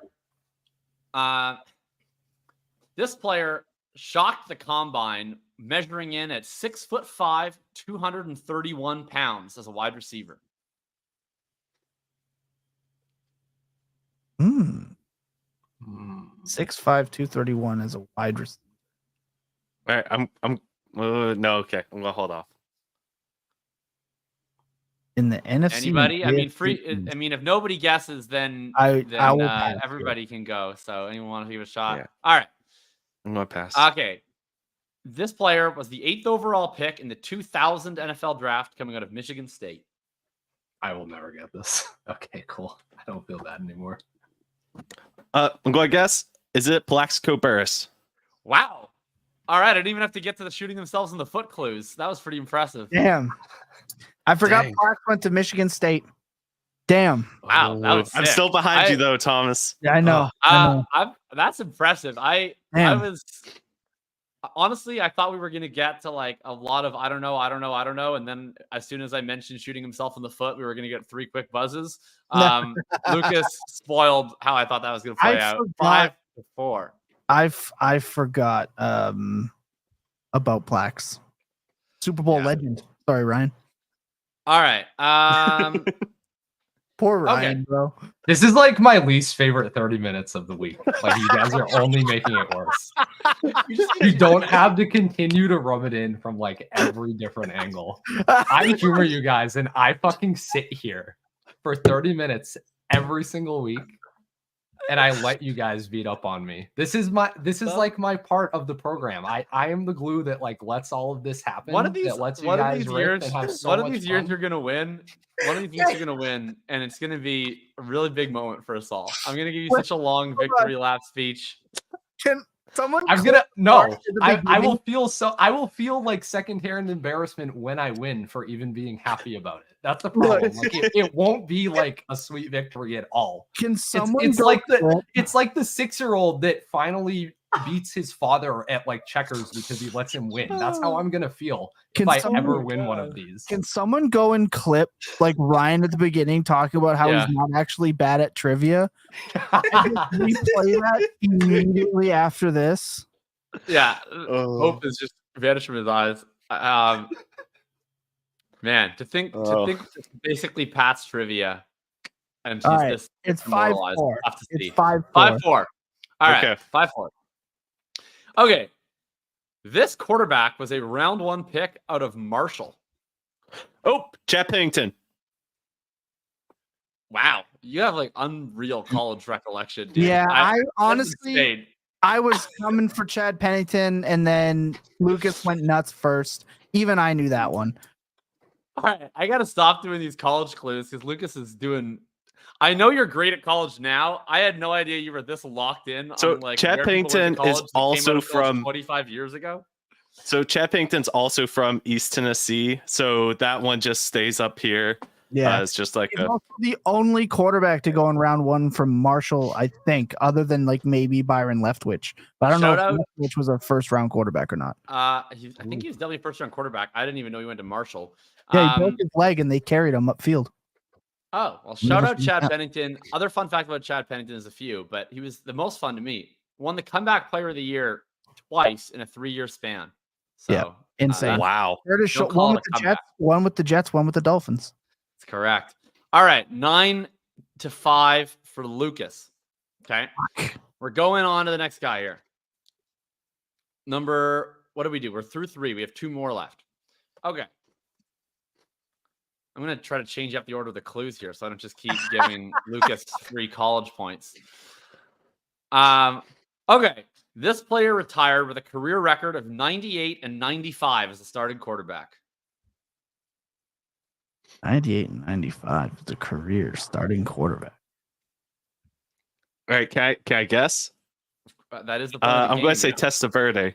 Get out of my fucking brain, Lucas. Is that it? Incorrect. These guys do kind of occupy a pretty similar space in my brain, so that's a very good guess. Is exactly who I was thinking. He would fit the clue. He would fit the clue. All right, I can't. I guess I threw my guess out. Also, former Raven, Vinny Testaverde, as I have his original starting lineup action figure in my home. Okay. Just like Vinny Testaverde, these two guys have a remarkably similar career. Just like Vinny Testaverde, this player was also a first overall pick in the NFL draft. Man, I can't remember. But I'm not going to tell you what college you went to anymore because otherwise Lucas is just going to fucking get it, apparently. 98-96 record as a starting quarterback in the NFL in that division could be so many players. I want to guess. No, I think he was better than that. Mark Brunell. Incorrect. Damn. Ryan, got anything? He played on a New York team. I couldn't remember which one. I'm just gonna read the guess out of the chat because I think it's funny. Drew Bledsoe. You got it. There we go. Wow. Yeah, give that one to the Very chat. good. Don't Let's give me that go. one at all. Well, no, people have been taking the chat's advice for a long time on this show. I We mean, the split same it. rule that I've been giving for everybody, which is I'm deducting 1 point from you. I'm giving it to the chat, but you get to keep the rest. 3 points for Ryan, 1 to the chat. 9-5-3. Was disappointed. I was gonna get the perfect Pats trivia question in there. We were gonna get the Mo Lewis clue next. So, too bad. By the way, Lucas, you want to tell us where Drew Bledsoe went to college? I actually don't know that one. I'm sorry. Washington State University. Go Cougs. Go, All right. We're at 9-5-3-1. And I don't need to make this one double points because it's already double points because there's 2 players. That is the answer to this question. So you have to get them both. So you have to be strategic because if you guess one correctly, I'm not going to give you the points. So if you think you have one, but you're not sure if you have the other one, you might want to hold on to your guess. I'm also not going to confirm if you've gotten the right ones until both are correct, but you might tip somebody else off. Does that check out to everybody? Sure. All right. Okay. These 2 players played on the same college team and were drafted in back-to-back drafts, just 1 pick apart overall.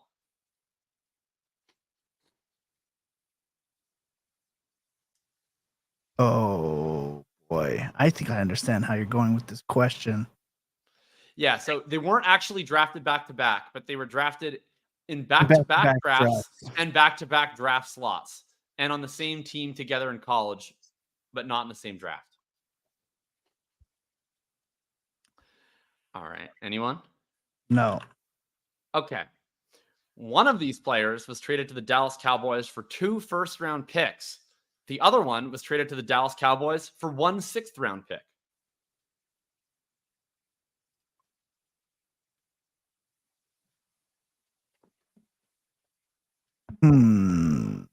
Damn, that's crazy. That's crazy. That is a crazy question. And remember, of course, both have played for multiple AFC and NFC East teams. All right. We're going to clue number 3. Both ended up on the Cowboys. Combined, these 2 players had 10 1,000-yard seasons. One of them had 7 years in between 1,000-yard seasons. The other had 6 years in between 1,000-yard seasons. Damn. Old school football was wild. I want oh my god. Oh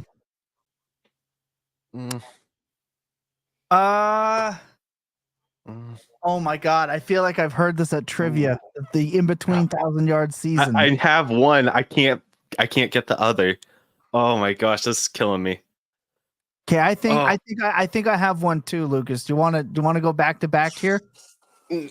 No, because I have no idea who the other one is. Like no I don't know who inkling. the other one is either, and I'm not even sure if the one I have is right. But we each I gotta wait. We got to go for it eventually. We're gonna get down to 1, and no one would have gone. I know.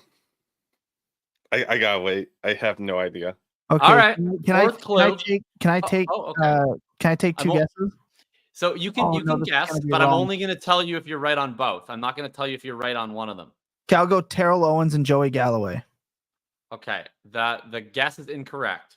Damn. And I'm not going to tell you whether it's 0 for 2 or 1 for 2. All right. Both of these players' first name ends in Y, and both of their last names start with the same letter. I'll even be more specific. Both of their first names end in Y, and both of their last names start with G. Jesus Christ, this question is insane. These guys have a lot in common. I can't go. So I mean, I was very much wrong on my thoughts with that hit. you try to keep it close to the wow. chest, and that's what you get. Supposed to be helping each other Wow. out. I don't know. You haven't said what the college is, so I'm out of it. I have no. And he's Okay, I'll It ends in a G. I'll give you the college. I'll give you the college. thought Ohio Kevin- State University.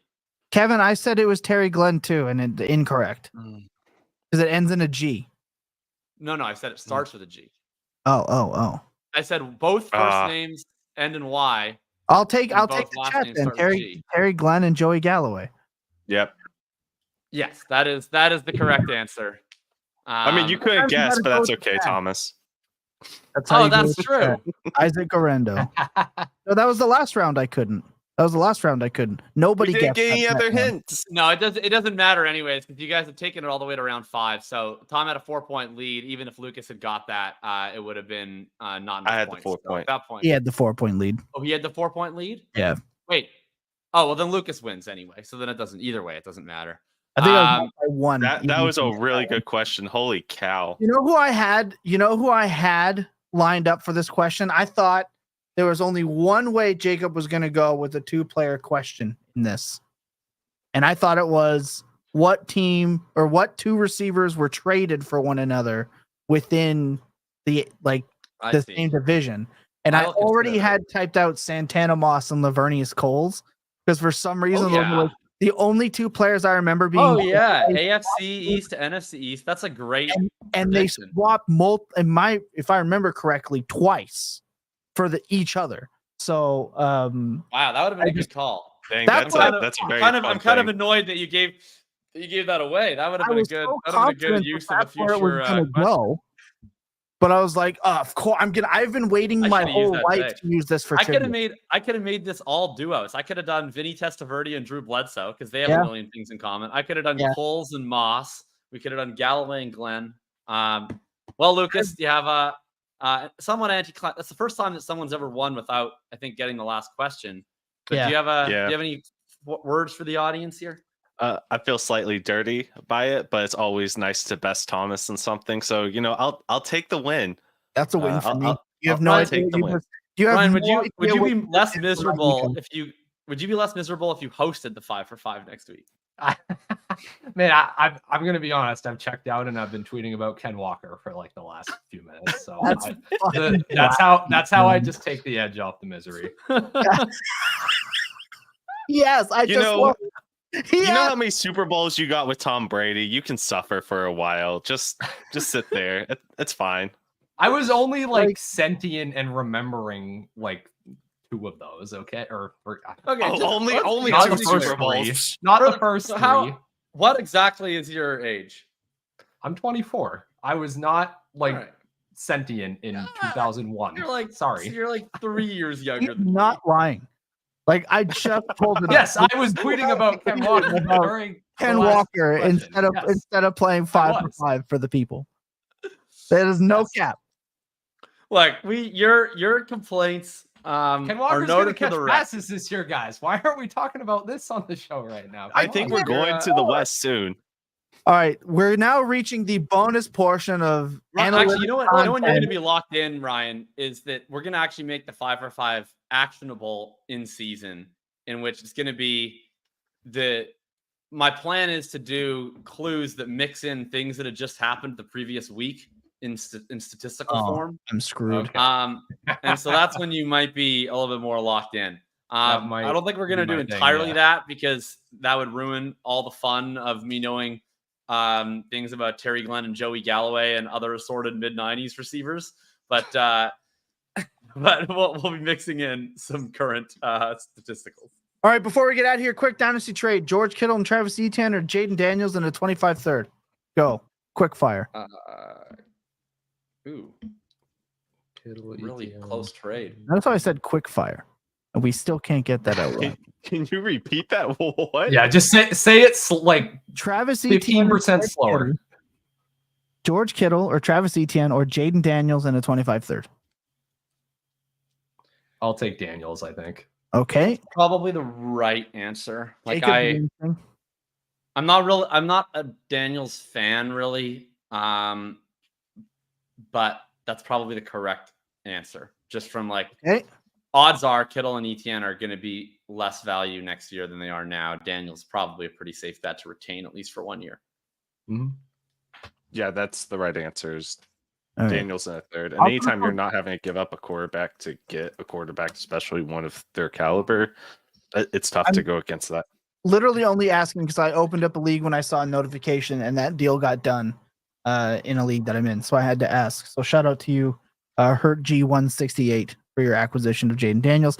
Also, I do want to point out that Uncle Ted, just like all over our Twitter, our YouTube page, insisting that Cade Stover is this year's Sam Laporta. He makes a good case for him. So I hope that works out for you. And he says Moss, Brooks, Vidal, Dowdle, Estime, Jawar, Jordan, and Will Shipley, draft them all. There you go. There's the rookie content you didn't know you needed, provided to you by our YouTube subscribers, which you should be. So go and hit that button to make sure that you're subscribed. Like Jacob said, you're getting even more Dynasty Theory content coming down your way. We have Paul's Dynasty YouTube videos that come out every single week. And as I promised, more and more Dynasty content being provided to all of you on a weekly basis. It does not stop. We are continuing no matter what for you. So for myself, for Jacob, for Ryan, and Lucas, remember that clear eyes, full hearts can never lose your best days. Throw I spent tilting. I didn't say that last week, and I kind of missed it, but I made sure to get it in this week. Good night, everybody. What? Why are you shaking your head? You're welcome.